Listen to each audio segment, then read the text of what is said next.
સદ અસદની પ્રેરણા. હે પરમપિતા, અમે સંત ઇગ્નાસની મધ્યસ્થી વડે સદ અસદની પ્રેરણાઓ પારખી નિરક્ષર વિવેક દ્વારા ઈશ્વરેચ્છાને અનુસરીને જગતને ઈશ્વર ભણી જતો માર્ગ ચીંધીએ એવી કૃપા કરો.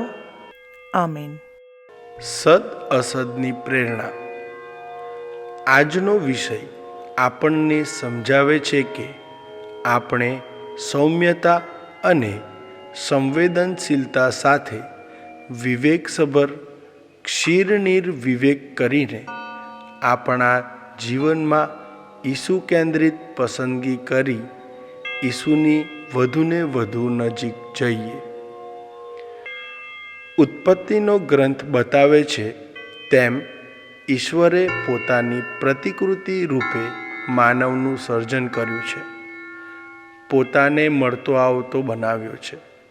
પણ આજે એ જ માનવી ઈશ્વરને પોતાના જેવો બનાવવા મથી રહ્યો છે. આજે માનવીએ ક્યાંક ઈશ્વરથી વિમુખ બની રહ્યો છે. એણે આપેલી શીખથી દૂર ભટકી રહ્યો છે. દુનિયામાં ધાર્મિકતા વધી રહી છે, પણ આધ્યાત્મિકતા ઘટી રહી છે. સંત ઇગ્નાસનો આધ્યાત્મ સાધના ગ્રંથ આપણ સૌને ઈશ્વર ભણી ચીંધનારો પંથ છે. ઈશ્વર આપણી દુનિયામાં હાજરા હજૂર છે, તેમજ આપણા રોજિંદા જીવનમાં અત્યંત સક્રિય, આવશ્યક ને ઉપયોગી બની રહ્યો છે. આ આધ્યાત્મ દર્શન તે પ્રાર્થનામાં વધુ ગહનતા લાવે છે. આપણે પસંદગીમાં નિરક્ષીર વિવેક દાખવી સૌને આ દર્શન ઈશ્વર ભણી પ્રયાણ કરવા પ્રેરે છે.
નથી દિલાસો છા